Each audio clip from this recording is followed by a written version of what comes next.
नमस्कार। स्वागत है आप सभी का द इकोनॉमिक सॉल्यूशंस में। तो यहाँ पर हम बात करने जा रहे हैं कि इंडिया की क्या पॉलिसी है कि कैसे हम वातावरण को सही से लेकर चले, साथ ही साथ क्लीन एनर्जी का जो एम्बिशन है उसको हम आगे ग्रो करें। तो कितना वचनबद्ध है भारत और बाकी के जो मुल्क हैं जो अपने आप को सुपर पावर कहते हैं, ओके, तो वो क्या कर रहे हैं। तो यहाँ पर स्टार्टिंग में बात कर रहे हैं, जैसे अभी इलेक्शंस होने जा रहे हैं यूएसए में, तो वहां पर नवंबर में इलेक्शन होंगे, तो वहां पर उनकी डिबेट्स चलती हैं। ओके, अलग अलग शहरों में डिबेट्स होती हैं, वहां पर क्वेश्चंस किए जाते हैं अलग अलग कैंडिडेट्स को, तो फिर वो क्वेश्चंस के जवाब देते हैं। तो यहाँ पर एक बात की गई थी, जो जॉय बिडेन है, ये डेमोक्रेट पार्टी के जो है कैंडिडेट है यहाँ पर यूएस इलेक्शंस में।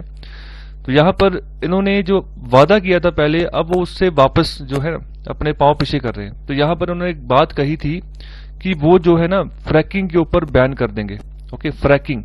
सो फ्रैकिंग क्या होती है इसके बारे में मैं आगे डिस्कस करता हूँ, अच्छे से डिटेल में बताता हूँ। लेकिन फिलहाल उन्होंने कहा था कि फ्रैकिंग को बैन कर देंगे, लेकिन जब 22 अक्टूबर में नेशविले में जब उनकी प्रेसिडेंशियल डिबेट हुई, तो तब उन्होंने बोल दिया कि मैं मना कर रहा हूँ, मैं करूंगा ही नहीं फ्रैकिंग को बैन।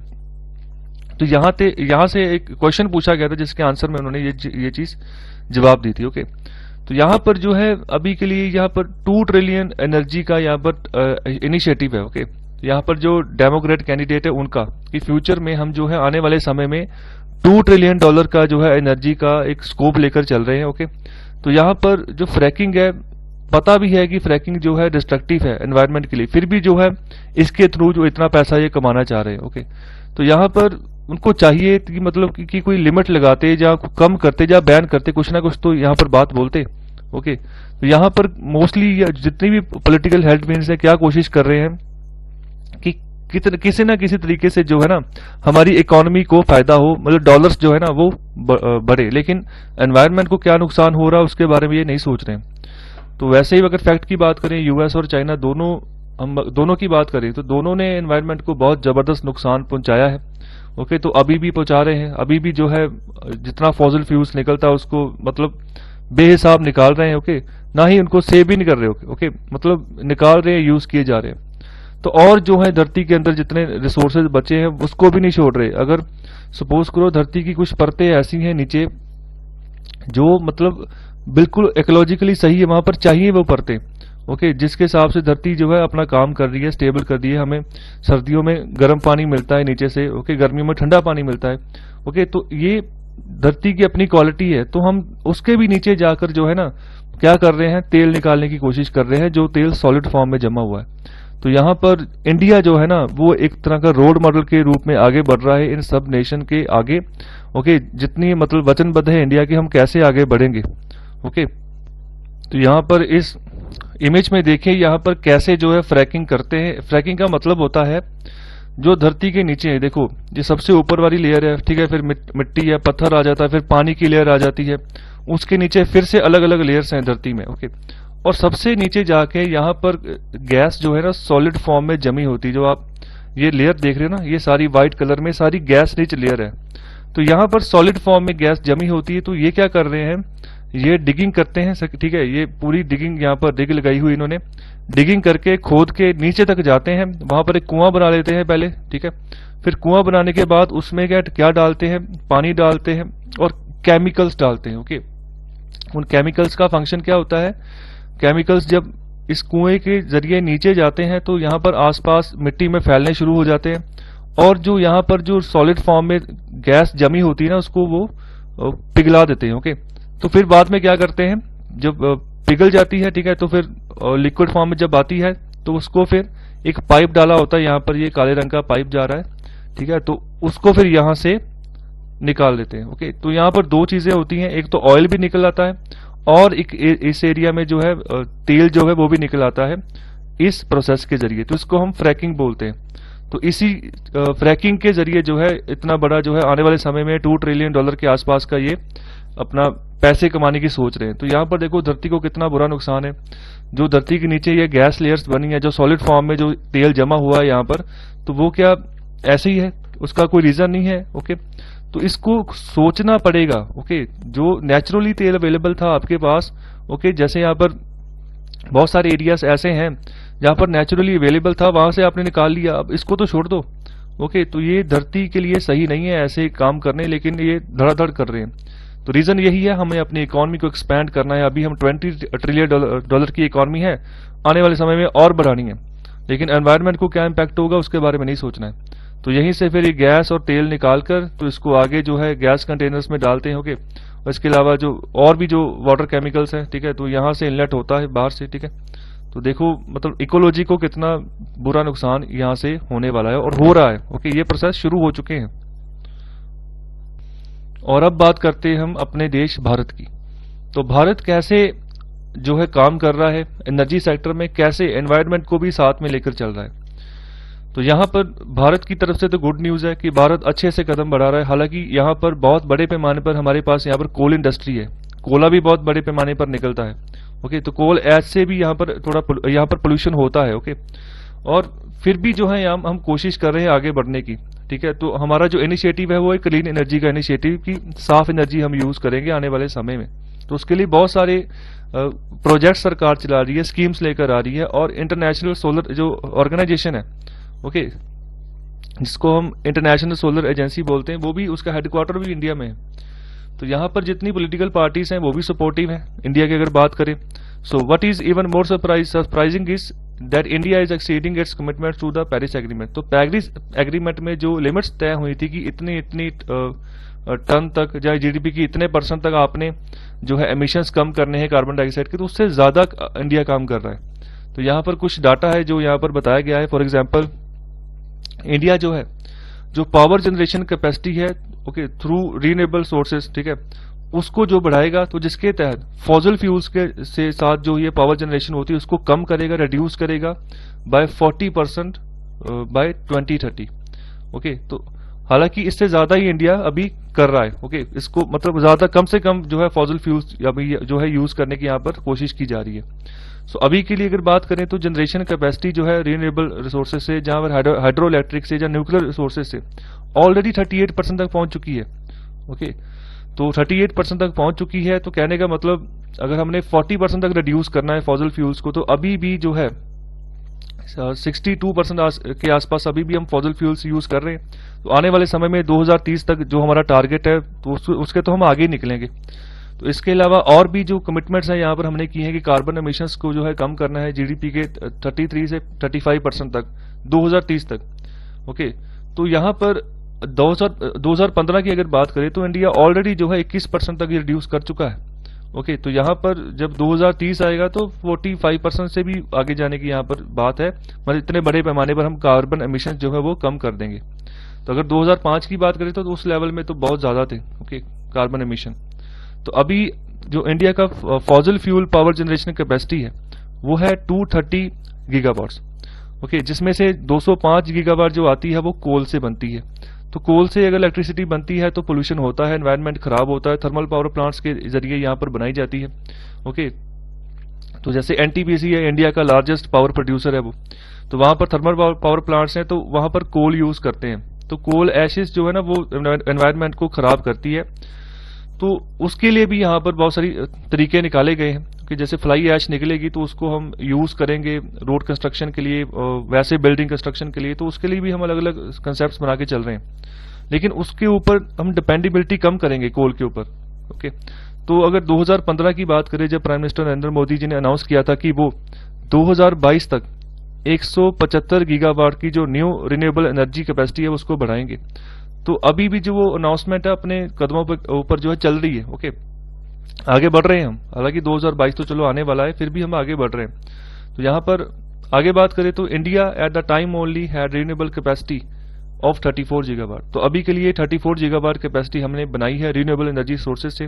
तो यहाँ पर सोलर एनर्जी भी आ जाएगी, विंड एनर्जी भी आ जाएगी, और भी जो तरीके हैं जहां से हम रिन्यूएबल एनर्जी क्रिएट कर सकते हैं उन सभी तरीकों से हम जो है यहाँ पर रिन्यूएबल एनर्जी क्रिएट करेंगे। तो नीति आयोग के हिसाब से जो हमारे देश ने अभी तक जो है 89 गीगावाट के जो प्रोजेक्ट्स हैं, जो कैपेसिटी वाले पावर प्रोजेक्ट्स हैं वो इंस्टॉल कर दिए हैं। ओके, और हमारी पूरी कोशिश होगी कि 2022 तक जो 175 गीगावाट का जो टारगेट है ना वो हम जो है अचीव कर लें। और अगर हम बात करें अभी सितंबर 2019 में United nation climate action summit हुई थी, जहां पर मोदी जी ने अनाउंसमेंट की थी कि हम एक नया टारगेट जो है वो रख रहे हैं 450 गीगावाट का, जिसको हम 2030 तक जो है वो compete करेंगे किसी भी हालत में। तो यहाँ पर रीन्यूएबल एनर्जी सेक्टर में ये टारगेट रखा गया है, तो बहुत ही अच्छी बात है।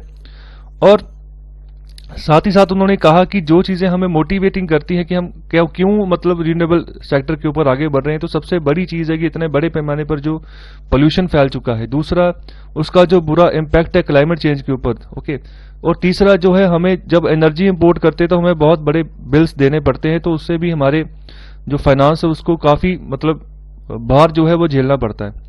तो यहाँ पर हमें जो है यहाँ पर उस समय जो काफी जो है सपोर्ट जो उनको मिली थी पीएम मोदी जी को, तो अच्छी बात है। हमें क्लाइमेट को अच्छे से देखकर चलना है, ओके। हमारी संस्कृति अलग है, ठीक है, हम सोच के चलते हैं किसी भी अगर काम को करना हो, अचीव करना हो। हालांकि थोड़ा टाइम लग जाता है, लेकिन जब काम होता है तो अच्छे से होता है।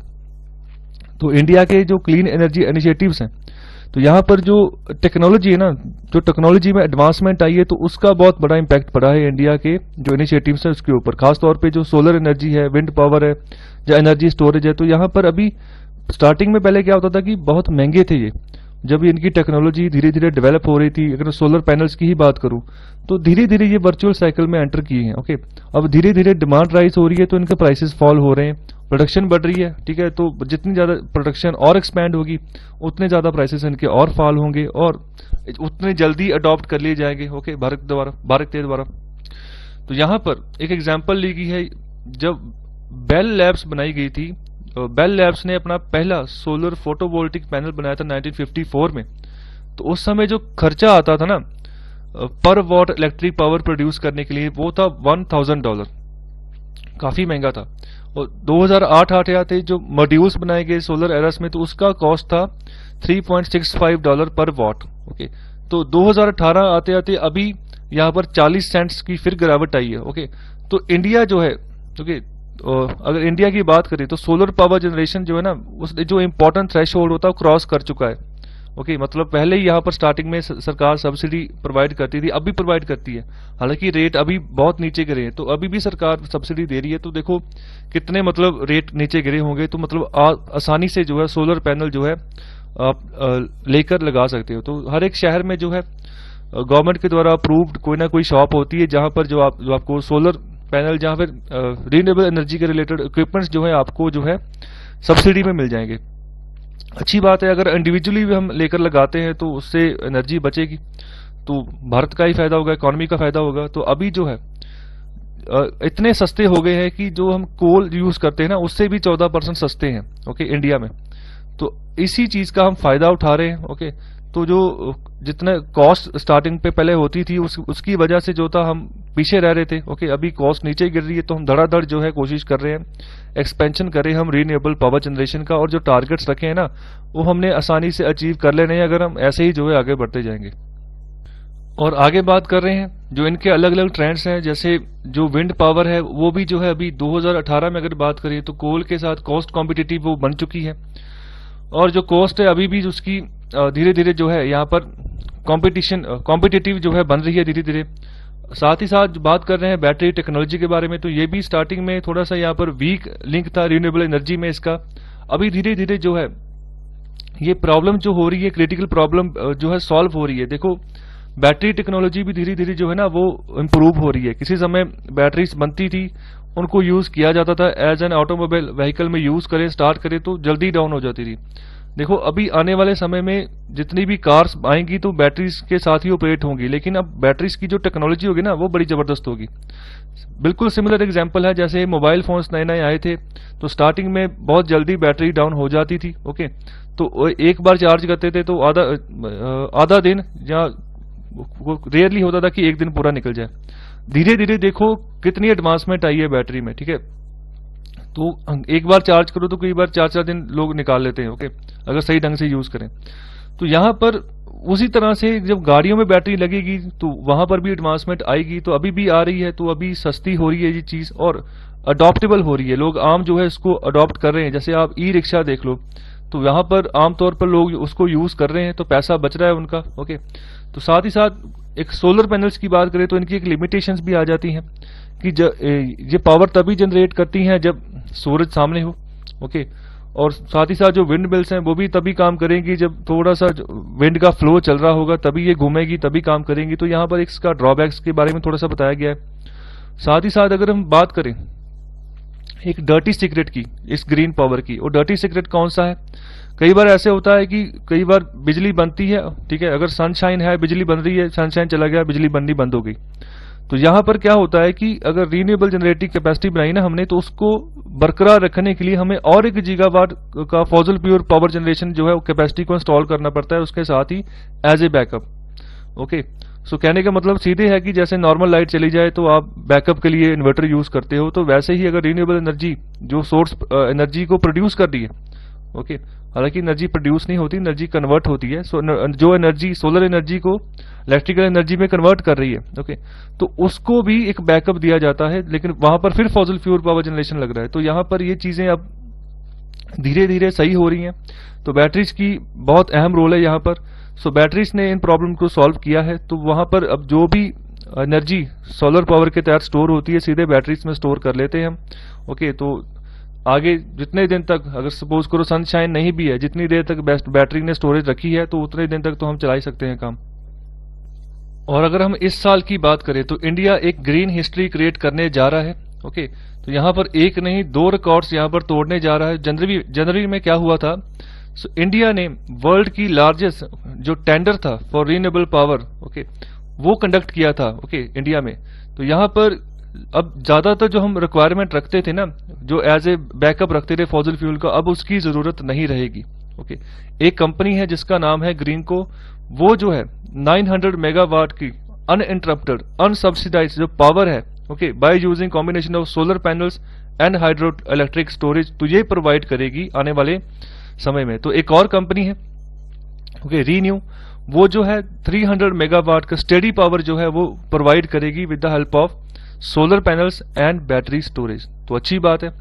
और अगर हम मई महीने की बात करें तो यहाँ पर जो रीन्यू है, ओके, तो इन्होंने एक और सक्सेसफुल बिड यहाँ पर प्रोवाइड की थी, जिसमें उन्होंने 400 मेगावाट सोलर पावर की यहाँ पर बात की थी with storage, okay, with battery storage. तो ये यहाँ पर जो है प्रोवाइड की जाएगी at a levelised first year cost of rupees 2.90 per kilowatt hour. तो ये बहुत ही कम कॉस्ट है। ओके, तो it will be the world's lowest rate for uninterrupted renewable power. तो सबसे कम रेट होगा आने वाले समय में अगर इस रेट पे अगर ये सोलर पावर से बनी हुई बिजली अगर प्रोवाइड की जाती है। ओके, तो 400 मेगावाट ये भी बहुत बड़ा होता है। ओके, तो यहाँ पर इंडिया की जो यहाँ पर टारगेट है वो 175 गीगावाट का है। ओके, गीगावाट हालांकि वो काफी ऊपर है, लेकिन मेगावाट भी कम नहीं है। ओके, तो आगे अब बात करें तो finally making generating and storing clean energy cheaper than burning coal. तो अभी क्या होगा, जब कोल यूज करते थे एनर्जी बनाने के लिए थर्मल प्लांट्स में, तो अब उससे कम दाम में हमें जो है रीन्यूएबल एनर्जी जो है जनरेट होकर मिलेगी। तो एक अच्छा एक कह सकते हैं इनिशिएटिव है, ओके, भारत सरकार के लिए। और आने वाले दिनों में अगर और सस्ती जो है यहाँ पर रीन्यूएबल एनर्जी प्रोवाइड होती है तो कोयले के ऊपर जो है हमारा जो डिपेंडेंसी है वो कम हो जाएगी। और अच्छी बात है, डिपेंडेंसी कम होगी तो एनवायरनमेंट को जो कोल के द्वारा इम्पैक्ट होता है वो भी कम हो जाएगा। और जब सोलर पैनल्स और बैटरी स्टोरेज ये जब सस्ते होंगे ना आने वाले समय में, तो उससे हमारी जो इंडिया की डेवलपमेंट और जो प्रॉस्पेरिटी है वो और आगे जाएगी, और जितनी भी तरह की रुकावटें थी वो दूर हो जाएंगी। और आगे बात की गई है जो टाटा पावर है और जो रॉकफेलर फाउंडेशन है, तो इन्होंने भी यहाँ पर बोला है कि जो ये भी आगे आएंगी रिन्यूएबल एनर्जी सेक्टर में। तो यहाँ पर लास्ट नवंबर में इन्होंने अनाउंस किया था कि कोलैबोरेटिव एफर्ट होगा दोनों का, कि वो 10,000 ओके माइक्रो ग्रिड जो है वो स्थापित करेंगे 2026 तक इंडिया के विलेजेस में। तो जिसमें ये क्या करेंगे, 5 मिलियन हाउस होल्ड से ज्यादा के जो लोग हैं उनको यहाँ पर कनेक्ट करेंगे with small distribution networks of local renewable power. Locally renewable power जो है जनरेट की जाएगी और जो आसपास के एरियाज है, विलेजेस है, वहां तक जो है वो डिस्ट्रीब्यूट की जाएगी। तो यहाँ पर जैसे ही कॉस्ट नीचे आएंगी, ओके, ऑलरेडी जो है बहुत कॉस्ट नीचे है पूरे वर्ल्ड की अगर बात करें, तो इंडिया में रीन्यूएबल एनर्जी कॉस्ट कम है। ओके, तो आने वाले समय में हम कंपटीशन देंगे। साथ ही साथ ये एक बात और नोट करनी है कि यहाँ पर कोई जो है सब्सिडी यहाँ पर सरकार नहीं देगी। ओके, फिर भी जो है अनसब्सिडाइज क्लीन एनर्जी मिलेगी, वो भी सस्ती। तो अगर आने वाले समय में सोलर पैनल्स और बैटरीज के प्राइस और 50% गिरते हैं, ओके, इंटरनेशनल मार्केट में, या अगर हम खुद भी बनाते हैं तो अगर 50% प्राइसेस गिरते हैं तो सीधी सीधी बात, अगर 3 सालों में जो है उसको मार्केट फोर्सेस टेक ओवर कर जाएंगी।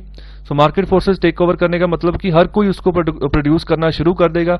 ओके, डिमांड बढ़नी शुरू हो जाएगी, तो हर एक आम नागरिक तक जो है रीनेबल जो एनर्जी इक्विपमेंट्स है वो पहुंचना शुरू हो जाएंगे, और जिसके फलस्वरूप हम अपने देश को एक क्लीन एनर्जी देंगे और कंज्यूमर्स भी जो है क्लीन एनर्जी ही कंज्यूम करेंगे। तो इससे हम अपने देश को, उसके एनवायरनमेंट को तो बचाएंगे और प्लेनेट के लिए भी ये बहुत अच्छा है। और आने वाले समय में इसका एक्सपोर्ट भी बहुत बड़े पैमाने पर हो सकता है पूरे वर्ल्ड में, क्योंकि हर एक जगह लोग चाहते हैं कि सस्ती चीज मिले और एनर्जी भी हमारे पास हो। तो यहाँ पर रीन्यूएबल एनर्जी रिसोर्सेज जो हैं बहुत ही इंपॉर्टेंट रोल अदा करने वाले हैं आने वाले समय में, और भारत इसमें बहुत अहम रोल अदा करेगा, बहुत ही लीडिंग रोल अदा करेगा आने वाले समय में। सो आई होप आपको ये एपिसोड अच्छा लगा है, तो कृपया लाइक, शेयर और सब्सक्राइब जरूर करें। आपका बहुत बहुत धन्यवाद लेक्चर सुनने के लिए।